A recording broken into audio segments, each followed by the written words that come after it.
Nehemya 4-cü fəsil. Düşmənlərin yəhudilərə rişxənd eləməsi. Sanballat divarı tikdiyimiz barədə eşidəndə qanı qaraldı, qəzəbləndi və biz yəhudilərə rişxənd eləməyə başladı. O, soydaşlarının və Samariyalıların silahlı dəstəsinin qarşısında belə dedi: Bu yazıq yəhudilər neynirlər? Onlar buranı təzədən quracaqlarmı? Onlar qurban keçəcəklərmi? Görəsən bu işi bir gün bitirə biləcəklər? Məyər yanmış viranəlikdən yenidən daşlar yaradacaqlar? Onun yanında olan Ammonlu Toviyə belə dedi: Əgər tikdikləri daş divarın üstünə bir tülkü çıxarsa, ora dağılacaq. Nehemyanın dua ilə cavab verməsi. Eşit, ey Allahımız! Çünki bizə xor baxırlar. Qoy həqarətləri öz başlarına düşsün və əsir düşdükləri ölkədə talan olsunlar. Onların günahını əfv eləmə və qoy təqsirləri sənin yadından çıxmasın. Axı onlar bənnaları təhqir elədilər. Bərpa işlərinin davam etdirilməsi.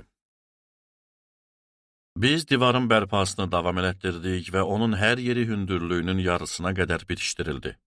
Çünki xalq ürəkdən çalışırdı. Sanballat, Toviya, Ərəblər, Amonlular və Aşdodlular Yerusəlim divarının bərpa işlərinin irəlilədiyini və dağıdılmış yerlərin tikildiyini eşidəndə çox hissləndilər. Onların hamısı Yerusəlimə gəlib hücum eləmək və orada qarmaqarışıqlıq salmaq üçün əlbir oldu. Lakin biz Allahımıza dua elədik və divarın üstündə onların hədə qorxusu qarşısında gecə-gündüz gözətçilər qoyduq. O zaman Yahudalılar deyirdi: İşləyənlər taqətdən düşüb, töküntü isə çoxdur. Ona görə də biz bu divarı daha tikə bilmərik. Düşmənlərimiz isə dedilər: Biz Yahudilərin arasına girib, onları öldürək. Bu işi elə eləyək ki, kimsə nə görsün, nə də başa düşsün. Onların yanında yaşayan Yahudilər gəlib bizə 10 dəfə dedilər ki, düşmənlər hər tərəfdən bizə hücum eləyəcək. Buna görə də mən qılınclı, nizəli, oxkamanlı xalqı nəsil-bənəsil divarın arxasındakı ən aşağıdakı açıq yerlərə düzdüm.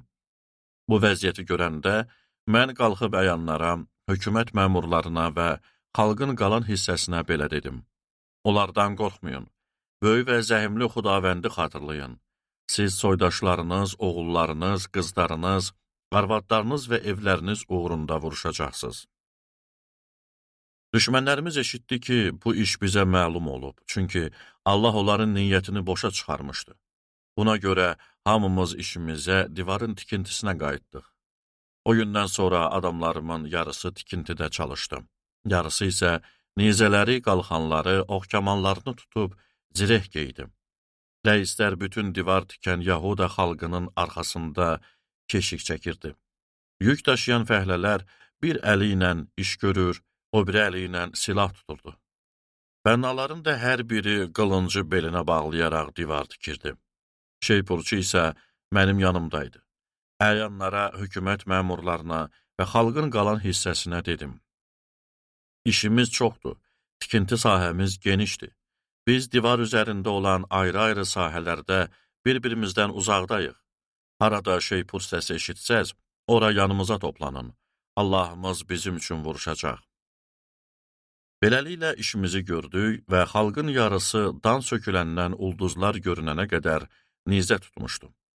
O vaxt mən cəmaata dedim: Hər kəs öz nökəri ilə birgə Yerusəlimdə gecələsin və gecə keşikdə durub gündüz isə işləsin.